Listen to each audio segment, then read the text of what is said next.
Pope Leo XIV stopped the anniversary mass before the first hymn had ended. An usher was guiding a 76-year-old widow toward the side door, and in her hands she carried a small wooden crucifix that had once hung above the parish kitchen. The woman did not resist. She only kept apologizing for slowing everyone down.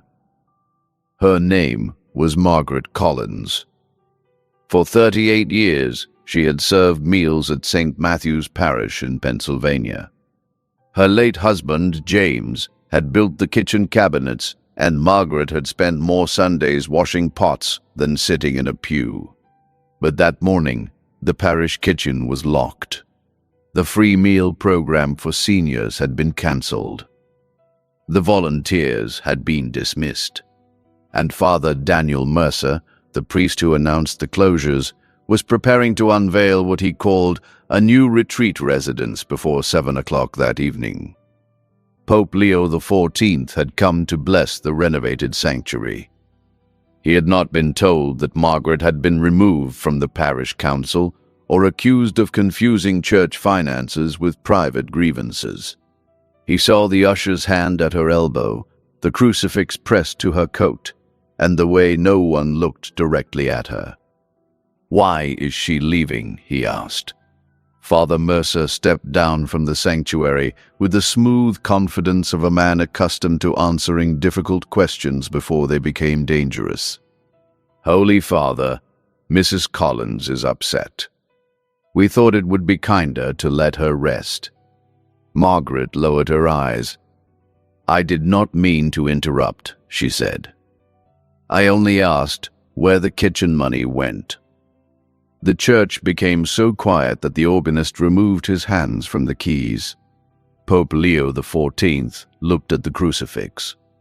One arm was darker than the other where James Collins had repaired it years earlier with a piece of walnut. Then he looked at Father Mercer. "What kitchen money?" Mercer gave a patient smile. "The parish has gone through a necessary restructuring. Some older members have found the changes difficult." Margaret's fingers tightened around the cross. "My husband left money for the meals," she said. "Other people did too." Mercer turned toward the congregation as though protecting them from an embarrassing dispute. "The funds were not stolen. They were redirected into a long-term parish asset." That phrase changed the room. A long-term parish asset. Pope Leo XIV did not ask another question yet. He walked down the aisle, took the crucifix from Margaret's shaking hands, and examined the words carved into the back. "For those who have no table." He handed it back to her. "The Mass will wait," he said. Minutes later, the doors were closed, the cameras switched off, and Father Mercer was ordered to bring every record connected to the meal program and the retreat residence. Mercer did not look frightened. He looked offended. He believed the documents would protect him. What he did not know was that Pope Leo XIV had already noticed one detail in Margaret's story that did not belong in any honest explanation. The kitchen had been closed for lack of funds. But the new retreat residence had a heated swimming pool. Father Daniel Mercer had led St. Matthew's for 11 years. He was careful with words, admired by wealthy donors, and known for turning problems into clean charts and confident numbers. He had repaired the roof, increased school enrollment, and brought wealthy families back to Mass. When he spoke about stewardship, people listened. His favorite phrase was simple: "The parish must think beyond next Sunday." He repeated it in the finance office while binders were placed across a long table. The property was not in Mercer's name. It belonged to the St. Matthew Renewal Trust, created 18 months earlier. The purchase price was $982,000, plus $74,000 for furniture, gates, landscaping, and a private chapel. The annual cost of the cancelled senior meal program had been $18,000. Mercer pointed to the larger number as if it proved wisdom rather than contradiction. "The property is an investment," he explained. "It will host clergy retreats, donor meetings, and spiritual conferences. In time, it will generate support for every ministry we have." Pope Leo XIV turned a page. The house had 5 bedrooms, a wine room, a sauna, a pool, and a private garage. There was no retreat schedule, rental plan, or accessibility assessment. There was, however, a monthly bill for a residential chef twice a week. "Who lives there?" the Pope asked. "No one permanently." "Who sleeps there?" Mercer paused. "I do, when parish demands require privacy." "Who keeps clothes there?" "A few personal items. For convenience." "Who chose the furniture?" Mercer's jaw tightened. "I approved it." The diocesan finance officer, Paul Hennessy, said the trust had been reviewed, circumstances had changed, and no one had personally taken cash. Pope Leo XIV listened without interruption. Then he asked for the original donor restrictions. That was when the atmosphere changed. Some donations were general, others were not. James Collins had left $140,000 to preserve the kitchen and feed seniors who could no longer cook. 4 widows added smaller gifts. A retired worker donated a life insurance payment. Evelyn Price gave the proceeds from selling her husband's truck. Their checks had been deposited into a restricted ministry account. 6 months later, that account had been emptied into the renewal trust. Hennessy removed his glasses and cleaned lenses that were already clean. Mercer remained composed. The donors wanted the parish to survive, he said. "A parish that cannot attract serious support cannot feed anyone." Margaret sat near the wall, holding the crucifix on her lap. Pope Leo XIV looked at her. "Were you told the money would buy a house?" "No." "Were the other donors told?" "2 of them died before the kitchen closed." Mercer leaned forward. "With respect, Holy Father, sentiment cannot govern every financial decision. We did what was prudent. There it was. The clean explanation. No theft. No suitcase of money. No forged signature.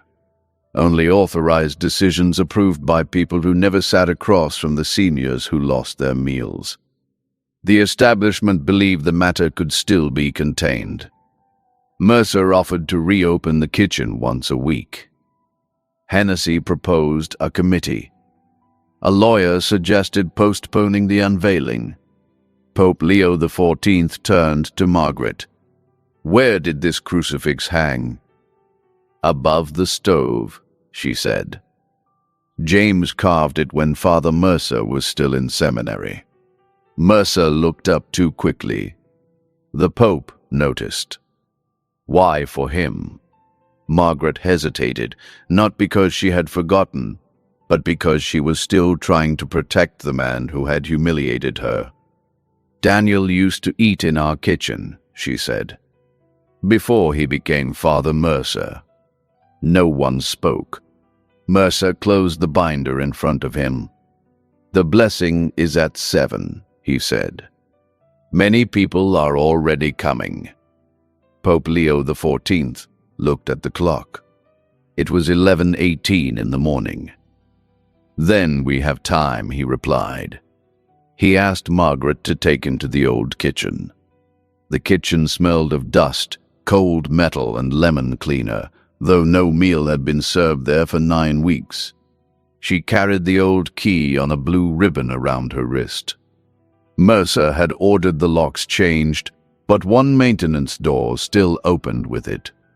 Inside, tables were folded against the wall, trays sat in auction boxes, and the refrigerator was unplugged. A schedule from the final week remained on the bulletin board. Monday, chicken soup. Wednesday, meatloaf. Friday, fish, applesauce, and birthday cake for Mr. Nolan. Margaret removed her coat, folded it over a chair, and automatically checked whether the stove knobs were turned off. Pope Leo XIV watched her do it. "You still come here?" "Every Thursday." Why? The canned food should not sit too long. The room had been taken from her, yet she still cared for it. In a cabinet, she showed him labeled containers for former recipients. No salt for Helen. Soft food for George. An extra roll for Mr. Bell, who saved half for breakfast. The Pope lifted one container. "Where are they eating now?" Margaret answered slowly. "Some get county meals. Some do not like strangers coming to the door." 3 stopped answering my calls. Linda Carver, the former kitchen bookkeeper, arrived with receipts she had kept after Mercer dismissed her for resisting consolidation. Linda revealed that the program had not been failing. Groceries donated food, volunteers supplied labor, and the $18,000 cost covered utilities, fuel, and supplies. The program had been closed not because the parish lacked money, but because Mercer wanted the kitchen wing emptied before listing it for private rental. That was the second layer. The mansion had not merely consumed the seniors' money. It was also being used to justify turning their kitchen into a commercial event space. Pope Leo XIV asked to see the auction list. At the bottom appeared one line that Margaret had not noticed. Item 47, hand-carved devotional cross, kitchen wall, estimated value $25. The crucifix, in her hands, had already been entered for sale. She sat down. For the first time that day, she did not defend Father Mercer. "My James made this for Daniel," she said. He told him a priest should always remember who fed him before people called him father. The Pope turned the crucifix over again. Beneath the larger inscription were smaller words, almost worn away. "Daniel, keep a place for them." Mercer's mother had worked nights at a textile plant. When she became ill, Daniel often ate with the Collins family. James paid part of his final seminary year, and Margaret washed his 2 good shirts before ordination. After his first Mass, Mercer had stood in that same kitchen and promised that no elderly person in the parish would ever eat alone. If this brings to mind someone whose quiet sacrifice was forgotten, write their name in the comments and let that name be seen. Pope Leo XIV asked Linda whether any record remained of those years. She opened the old parish archive and found a photograph from Mercer's first Mass. He stood between James and Margaret beneath the kitchen crucifix, thin, smiling, and holding a plate of food. On the back, in Mercer's own handwriting, were 7 words. "I will never forget who fed me." The Pope placed the photograph beside the auction list. Mercer had not forgotten. That was what made the betrayal complete. At 2:40, the Pope requested the mansion's occupancy records, utility statements, and guest calendar. The documents showed that Mercer had slept there 87 nights in the previous 6 months. Only 2 formal retreats had occurred. Both involved the same wealthy donors who later paid for landscaping and wine storage. At 4:05, the housekeeper, Rosa Alvarez, confirmed that 1 bedroom was Mercer's private suite. His initials were on the towels. Staff called it the residence in private and the retreat center around donors. Mercer still insisted the arrangement was temporary. Pope Leo XIV asked one question: "Where is the private chapel?" Rosa looked at Margaret's crucifix. "There is another one like that above the altar," she said. Margaret's face changed. James had carved 2 crosses. One for the kitchen, one as an ordination gift for Daniel Mercer. Mercer had carried his cross into the mansion. At 5:10, Pope Leo XIV made his decision. The unveiling would not be cancelled. It would continue exactly as planned. Every donor, parish council member, diocesan official, and local reporter who had been invited would be allowed inside. But before Father Mercer blessed the house, Margaret Collins would enter with the kitchen crucifix.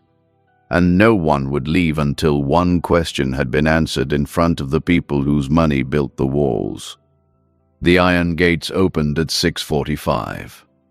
Guests passed a stone fountain marked St. Matthew Renewal House, while servers carried silver trays through rooms larger than the parish hall. Father Mercer wore a black suit and Roman collar. He greeted donors calmly, but the tendons in his neck stood out when Pope Leo XIV arrived with Margaret beside him. She wore the same grey coat, the old key around her wrist, and carried James's crucifix in both hands. Mercer approached the Pope. "Holy Father, I believe this public setting may cause unnecessary scandal." "The scandal is already here," Pope Leo XIV said. "We are deciding whether truth will enter it." At 7, guests gathered in the salon. Mercer stepped toward a platform to speak about renewal, vision, and the future. Pope Leo XIV raised one hand. "Before the blessing, I have one question." Mercer's prepared smile disappeared. The Pope pointed toward the ceiling, the pool beyond the glass doors, and the long dining table set for 40 guests. "Who paid for this house?" Mercer answered immediately, "The St. Matthew Renewal Trust." The Pope did not move. "Who paid for it?" Mercer looked toward Hennessy. "Parish funds were lawfully transferred." Pope Leo XIV turned toward Margaret. She placed the wooden crucifix on the marble table. The small object looked almost absurd there. Its varnish was worn, one arm repaired, and kitchen steam had darkened its base. Then Linda Carver read the names of the restricted donors: James Collins, Evelyn Price, Helen Ward, Arthur Bell, Martha Lewis. With each name, someone recognized a family, a funeral, or an empty pew. The Pope asked Mercer to repeat his defense. "The parish must think beyond next Sunday," Mercer said, but his voice had lost its certainty. Pope Leo XIV walked to the private chapel. The guests followed. Above the small marble altar hung the second wooden crucifix carved by James Collins. On its back were the same 2 words Margaret remembered from decades earlier: "For Daniel." The Pope carried it into the salon and placed it beside the kitchen cross. One had been made for a priest, the other for the hungry. Both had ended inside a house purchased by taking food from those James meant to serve. Pope Leo XIV looked at Mercer. "Did you know who paid for your seminary year?" Mercer stared at the 2 crosses. "Yes." "Did you know what Mr. Collins required when he left the money?" "Yes." "Did you tell his widow before moving it?" "No." Mercer reached for the edge of the table. I believed I could build something larger, something that would secure the parish for generations. Margaret spoke without anger. You already had something that fed people. That was the line that ended his defense. Not the audit, the price, the stitched towels, or the wine room. A widow reminded him that the work he dismissed as small had already been holy. Pope Leo XIV did not shout or turn the gathering into revenge. He asked the priest to look at Margaret. Tell her what her husband's gift purchased. Mercer's lips moved, but no words came. The Pope waited. Finally, Mercer said, "It purchased this house." And what did it close? The meal program. And what did you call her when she asked? Mercer shut his eyes. Confused, Pope Leo XIV stepped away from him and addressed the room. This property will not be blessed tonight as a private retreat. Beginning tomorrow, the diocesan trustees will place it under independent control. Its residential rooms will provide temporary housing for elderly parishioners recovering from illness. Its dining room will serve the meal program that was closed. Its grounds will belong to those whose sacrifices paid for them. The Pope continued. The parish kitchen will reopen within 7 days. Every restricted donation will be restored through the sale of non-essential furnishings and diocesan repayment. The trust will be dissolved. A public audit will be completed. No person involved in the transfer will supervise that audit. Then he turned to Father Mercer. You are removed from financial authority effective tonight. You will leave this house before the guests. You will cooperate with civil and church investigators. And before you leave, you will do one thing. Mercer looked up. Pope Leo XIV pointed to Margaret. You will return her key. The lock had changed, but the gesture mattered. Mercer took the brass kitchen key from the property file in his briefcase. He had kept it as evidence that access had been revoked. Now he placed it in Margaret's hand. She closed her fingers around it. I never wanted your house, she said. I wanted their supper. Mercer nodded once. It was the first honest movement he had made all day. The Pope then performed the reversal that no one expected. He asked the servers to remove the donor cards from the dining table. He invited Margaret to choose where she would sit. Then he ordered the waiting food carried outside, where buses had brought the seniors who once relied on the parish meals. Within 20 minutes, the dining room filled with walkers, canes, oxygen tanks, folded coats, and familiar voices. Mr. Nolan sat beneath a chandelier worth more than his first car. Helen Ward's sister touched the linen napkin as though it might be taken away. Margaret did not sit at the head of the table. She moved from chair to chair, asking who needed tea, who could not have salt, and who wanted an extra roll. Pope Leo XIV watched her return to the work others had treated as disposable. Then he carried both wooden crucifixes into the dining room. He hung James's kitchen cross above the doorway. He placed Mercer's ordination cross on the empty chair where the priest had been expected to sit. No one mocked him. No one applauded his fall. The empty chair said, "Enough." 7 weeks later, the iron sign at the gate was changed.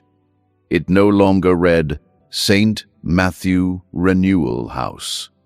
It read, St. Josepham House, a place at the table. The pool became a therapy room. The wine cellar became food storage. The private suite became recovery rooms for older parishioners leaving the hospital. The original parish kitchen reopened as well. On the first Thursday, Margaret arrived before sunrise. The brass key still hung from its blue ribbon, though the new lock required another. Some doors mattered even after their keys no longer opened them. Above the stove hung the repaired wooden crucifix. Steam slowly darkened the base again, and beneath the words, "For those who have no table," a small new line had been carved. Their place was here all along.